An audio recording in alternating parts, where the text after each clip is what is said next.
কে মারা গেছেন? আমার খুব কাছের একজন বড় ভাই। ওই হাসপাতালে ভর্তি হওয়া পর্যন্তই, ট্রিটমেন্ট তো কখনোই কমপ্লিট করেনি। মামুন ভাই হয়তো বাঁচতেই চান না। তুমি দাফনে যেতে। অফিসে আজকে অনেক ঝামেলা।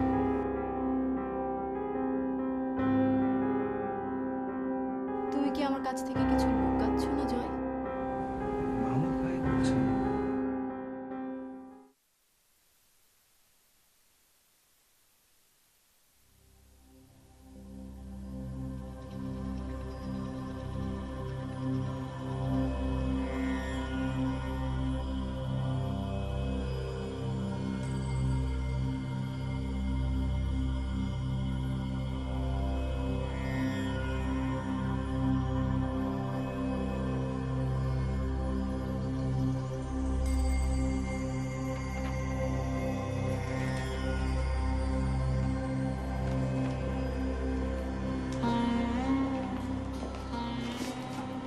স্যার, ফাইলটা একটু দেখবেন?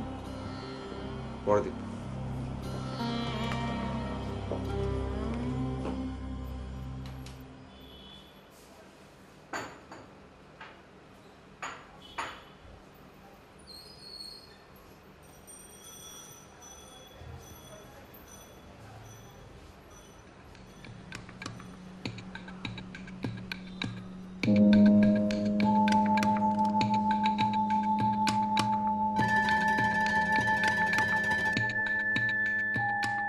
জীবনটা অনেকটা নদীর ভাসমান শ্যাওলার মতো। শেকড় থাকে, কিন্তু শেকড় সহই সে ভেসে বেড়ায়। তাহলে সমাজটাকে কেন বদলাতে চান মামুন ভাই? যতটা না সমাজের জন্য, তার চেয়ে অনেক বেশি নিজের জন্য। একটা কথা খুব মন দিয়ে শোনো আরেফিন, মানুষ যখন অন্যের জন্য কিছু করে তখন তাতে একটা ফাঁকি থাকে। নিজের জন্য করলে করাটা নিরেট হয়।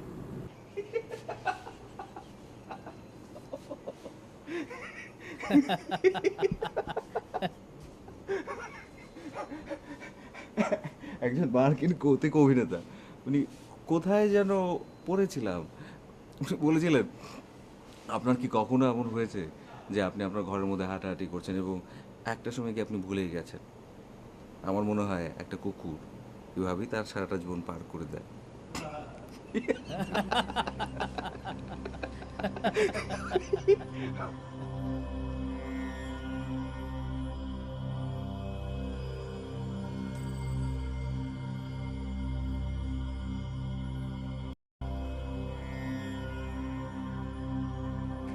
জীবনানন্দ বোধ হয় জানতো এইরকমটা হবে, নইলে সে কীভাবে লিখল, পথ চলে পারে পারাপারে, উপেক্ষা করিতে চাই তারে, মরার খুলির মতো ধরে আছাড় মারিতে চাই, জীবন্ত মাথার মতো ঘোরে, তবু সে মাথার চারিপাশে, তবু সে বুকের চারিপাশে।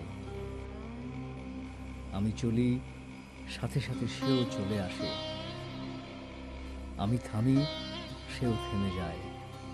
স্বপ্ন নয়, শান্তি নয়, কোনো এক বোধ কাজ করে মাথার ভেতরে। আর মাঝে মাঝে এটাও ভাবি,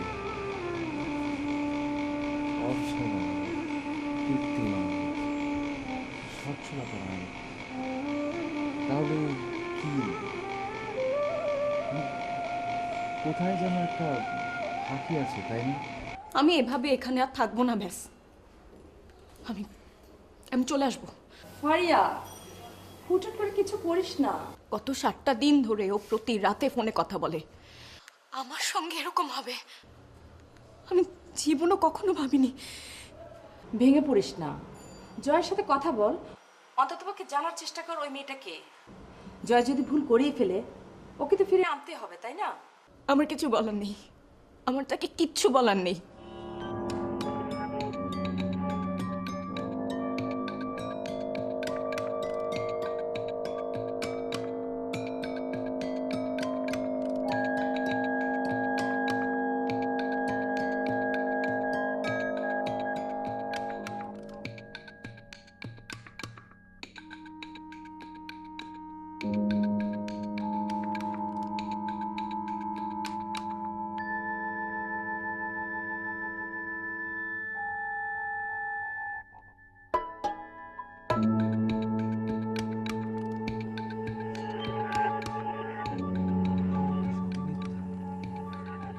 রবীন্দ্রনাথের বৌঠান মারা যাওয়ার পর রবীন্দ্রনাথ লিখেছিলেন, জীবনটা হাসি কান্না দিয়ে এমন বুনট করে বোনা যে তার ফাঁক দিয়ে জীবনের বিশাল শূন্যতাটুকু চোখে পড়ে না। এই যে আমি সচ্ছলতা চাই, আপনি সমাজ বদলাতে চান, মাথার শিশুর কপালে কালো টিপ পরিয়ে দেয়, সবই কি এই শূন্যতার ভিতরে? কিন্তু মাহমুদ ভাই, সভ্যতার জার্নি বলে একটা কথা আছে না? শূন্যতার কথা বলে মানুষ যদি সভ্যতার পথে একটি একটি করে দুয়ার না খুলতো, তাহলে তো আমরা এখনো গাছের ছাল বাকল করে বনের পশু শিকার করতাম। হয়তো সভ্যতা অন্য চেহারা এগোতো। কিন্তু যে ছেলেটা বিসিএস দিয়ে তার দরিদ্র পরিবারকে একটু সুখ দিতে চায়, তার স্বপ্ন কি আপনি ফেলে দেবেন মাহমুদ ভাই?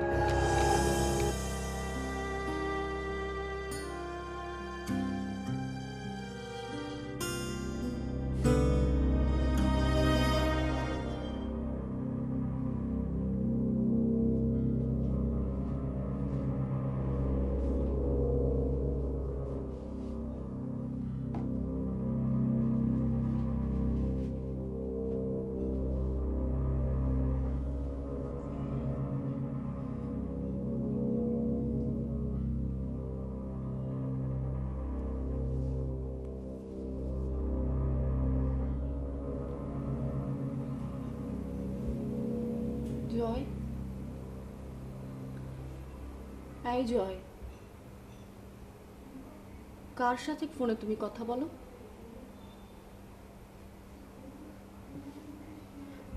জয়, প্রতি রাতে ফোনে তোমার কার সাথে কথা হয়?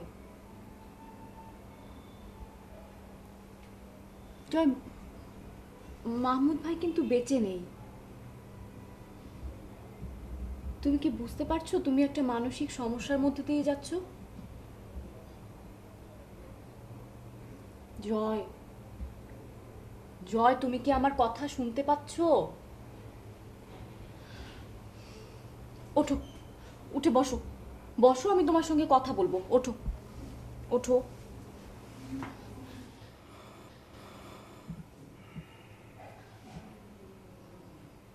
যে কোনো মানসিক সমস্যার শুরু কিন্তু এভাবেই হয় জয়, সেটা তুমি বোঝো। যে মানুষটা বেঁচেই নেই, ফোনে তার কথা বলার কিন্তু কোনো প্রশ্নই ওঠে না। হ্যাঁ, তুমি তুমি ব্যাপারটা বোঝার চেষ্টা করো। তুমি এই অবস্থা থেকে বের হয়ে আসো জয়, না হয় অনেক বড় ক্ষতি হয়ে যাবে। জয়, তুমি আমার সাথে কাল ডাক্তারের ওখানে যাবে। জয়, এই জয়, আমি কি বলছি তুমি শুনতে পাচ্ছ? জয়, তুমি কথা বলো না কেন? জয়, কি জয়?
কাল কখন যাবে ডাক্তারের কাছে?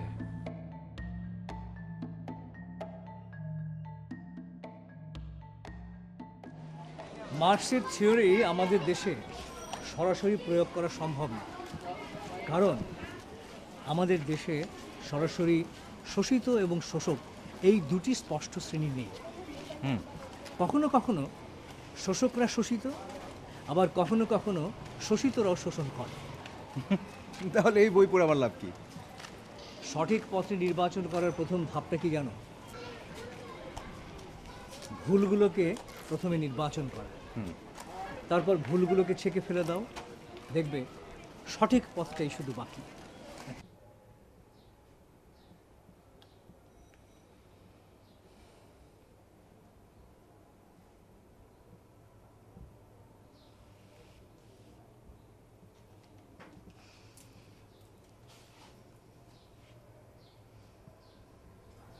নাম্বারটা ডিলিট করেছো জয়?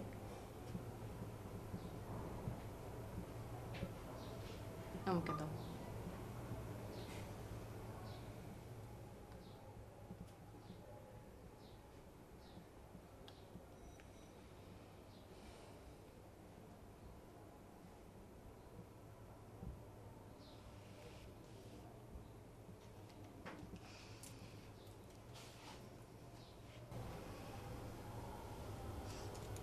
মন খারাপ করলে জয়, ডাক্তারের কথা মানতে হবে না। দেখুন, মৃত্যুর মতো অপরিসীম কষ্টের বিষয়ও মানুষকে সহজভাবে নিতে হয়। যে চলে যায় সে কখনো ফিরে আসে না। আপনি চিন্তা করবেন না। আপনি মামুদ সাহেবকে অনেক ভালোবাসতেন তো, তাই তার চলে যাওয়ার বিষয়ের শোকটা ঠিক সহজভাবে আপনি নিতে পারেননি। আমি আপনাকে ঘুমের ওষুধ দিচ্ছি, এগুলো খাবেন, ঠিক হয়ে যাবে, কোনো সমস্যা নেই। এই নিন। কিন্তু ফোনের ব্যাপারটা? ও ঠিক হয়ে যাবে, আর না হলে বা কি? ফোন তো আসছে না, উনি তো ফোন করছেন। শুনুন আরিফিন সাহেব, আপনি আর মাহমুদ সাহেবকে ফোন করবেন না। আপনি ওনার নাম্বারটা আপনার ফোন থেকে ডিলিট করুন। কি বুঝতে পেরেছেন কি বলেছি?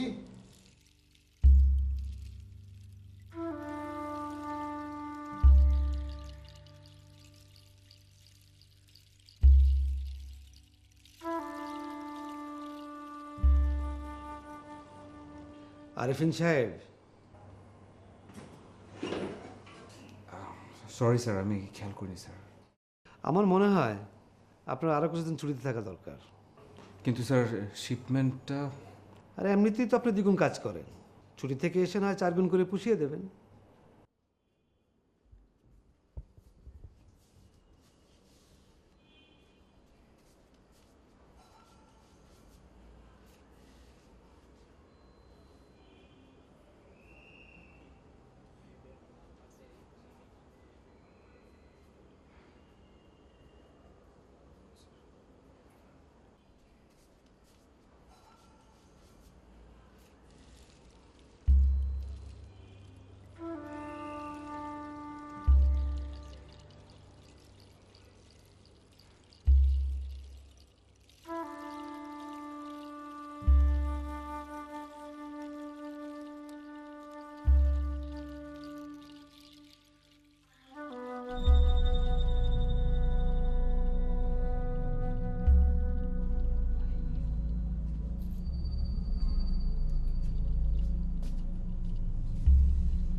মামুন ভাই, বলো আরিফিন। খেয়াল করেছেন মৌলিক চাহিদা মেটাতে মেটাতে আমাদের পেট হয়ে যাচ্ছে মোটা, আর দীর্ঘদিন না খাওয়ার ফলে মনটা শুকিয়ে যাওয়ার পথে।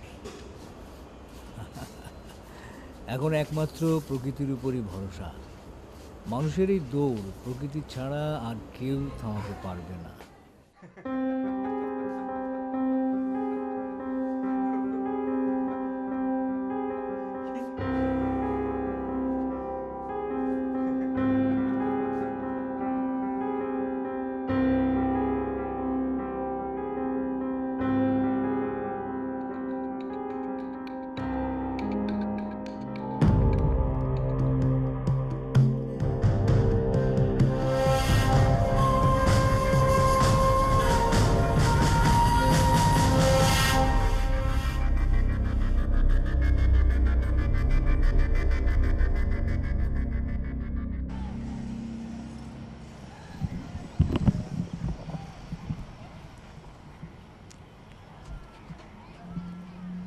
কোনটা যে সত্যি না সেটা তো তুই বুঝতে পারছিস নাকি? কিন্তু আমার তো মনে হয় এখনো সত্যি। সেটা তুই চাচ্ছিস বলে। মাহমুদ ভাইয়ের কথা অনেক মনে পড়ে রাখি। মাহমুদ ভাইয়ের সাথে তো দেখা হয় না কতদিন ধরে? প্রায় 6 মাস হলো কথা হয় না। অসুস্থ হওয়ার পর তো তুই দেখতে যাসনি, তাই না? যাবো যাবো করে আসলে যাওয়া হয়নি। ভেবেছিলাম এই তো আছেই তো, কিন্তু এইভাবে যে একদিন। মাহমুদ ভাই আমাদের যতটা ভালোবেসেছিল ততটা আমরা ফেরত দিতে পারিনি, তাই না? আমি কিচ্ছু করতে পারিনি, কিচ্ছু না। অথচ এখন এই যে অবস্থায় আমি আছি তার পিছনে ওনার অবদান সবচেয়ে বেশি, সবচাইতে বেশি। আমাকে মফস্বল থেকে তুলে এনে ইউনিভার্সিটিতে ভর্তি করিয়েছিলেন উনি। আমার চেতনা, আমার বোধ, আমার সব কিছু জুড়ে শুধুই উনি। অথচ সেই মাহমুদ ভাইয়ের জন্য আমি কিচ্ছু করতে পারিনি, কোনো কিছু। সুযোগ ছিল, প্রয়োজনও ছিল, কিন্তু তাও না। প্রয়োজন বা সুযোগ কোনোটাই শেষ হয়ে যায় না। চল আমার সাথে। কোথায়? চল।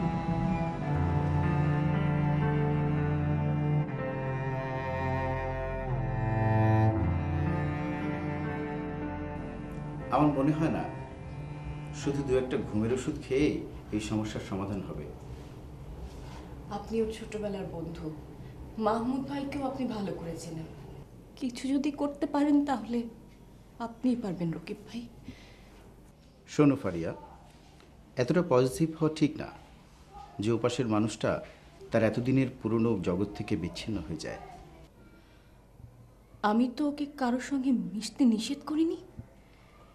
তা আমি জানি ফারিয়া, কিন্তু পুরো সিচুয়েশনটা এমন তৈরি হয়েছিল যে জয়ের মতো এমন পরিপূর্ণ বোধের মানুষও ক্যারিয়ার, সংসার, ভবিষ্যৎ এসবে ডুবে গিয়েছিল, এবং সেটা সে ভালোবাসতেও শুরু করেছিল। তোমাদের বিয়ের পর জয় সব মিলিয়ে আমাকে 4 কি 5 বার ফোন দিয়েছে, অথচ আগে দিনেই 4-5 বার ফোন দিত। তুমি চিন্তা করো না, দেখি কি করা যায়।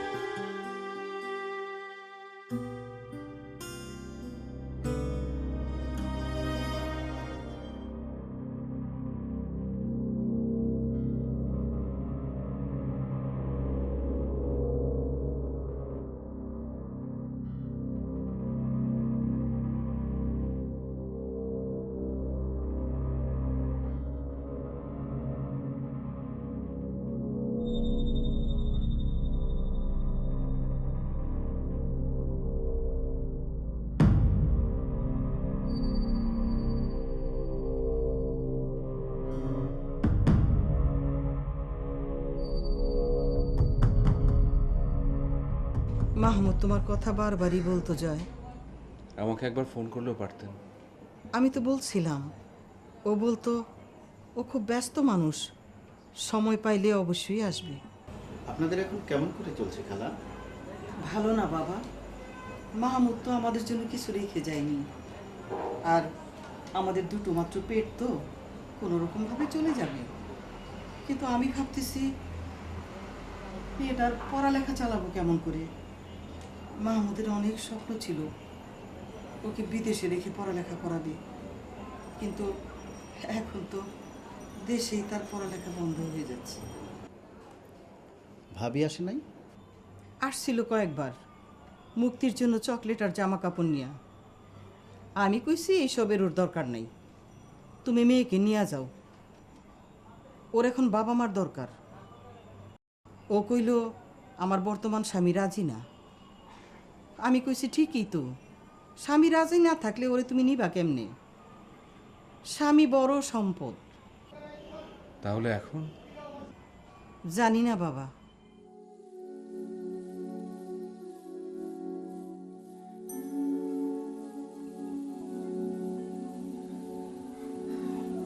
তুমি তাহলে খাবেই না?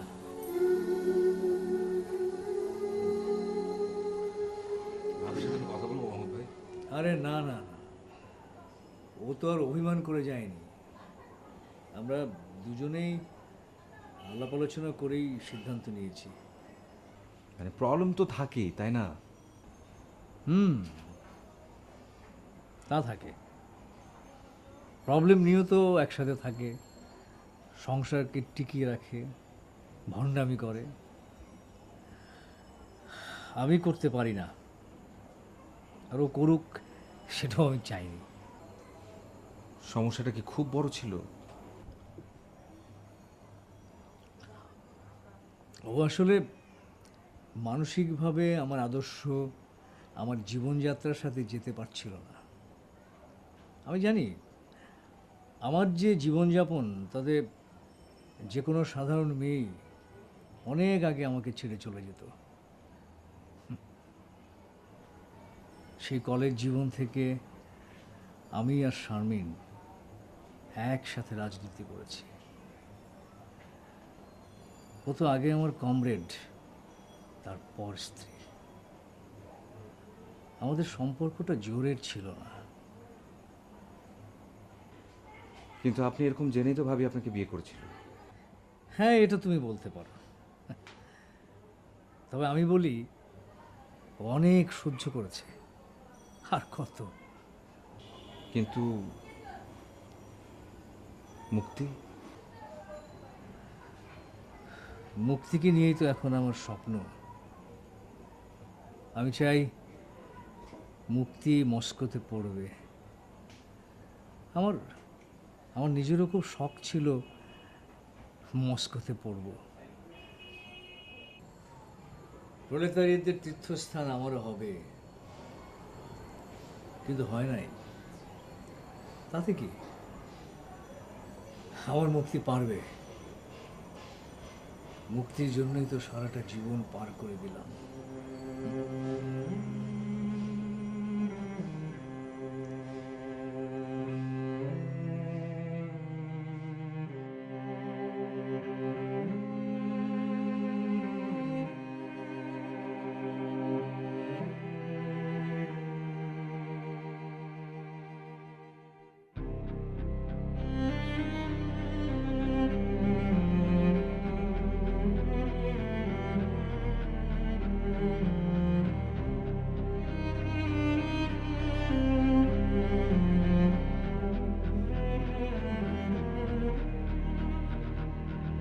ব্যাংকের সব ব্যবস্থা করে রেখেছিস?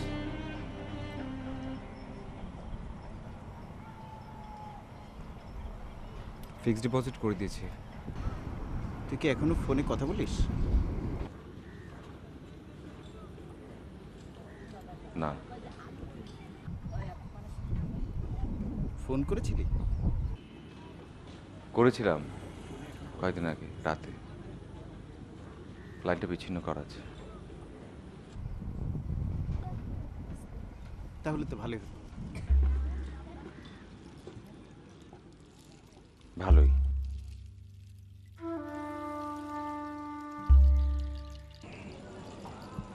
মাহমুদ ভাই মুক্তির পড়াশোনার খরচের একটা ব্যবস্থা করে গেছেন। একটা অ্যাকাউন্টে কিছু টাকা রেখে গেছেন। সেখান থেকে আগামী 10 বছর প্রতি মাসে 15,000 টাকা করে আসবে ওর নামে। এরপর যদি মুক্তি ভালো রেজাল্ট করতে পারে, স্কলারশিপ পায়, ও নিজেই মস্কোতে পড়তে যেতে পারবে। কি মুক্তি, পারবে না? পারবো।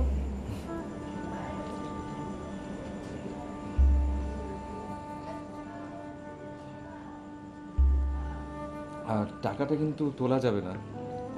আপনাদের বাড়তি কিছু লাগলে আমাকে বলবেন।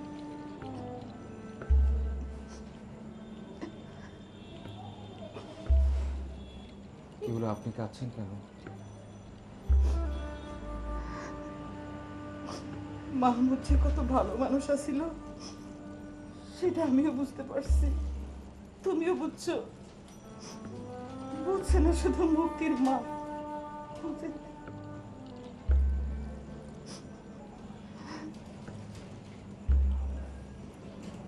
হয়তো উনিও বুঝেছেন, বুঝবেন না কেন? হয়তো ওনার কোনো কারণ ছিল। প্রত্যেকেরই কোনো না কোনো কারণ থাকে।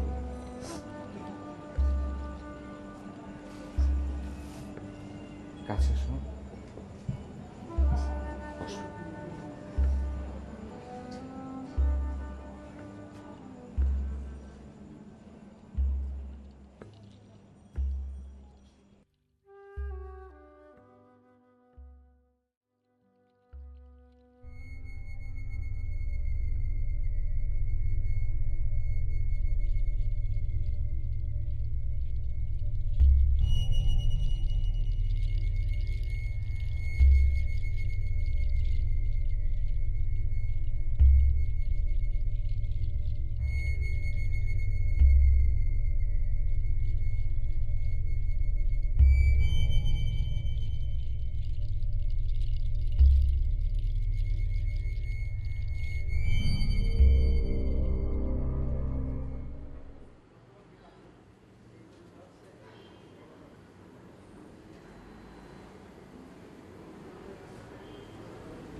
কি হয়েছে তোমার জয়?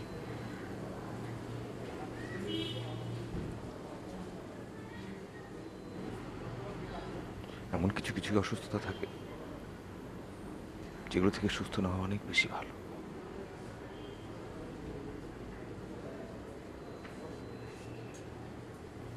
মামুন ভাইয়ের সাথে খুব কথা বলতে ইচ্ছে করছে।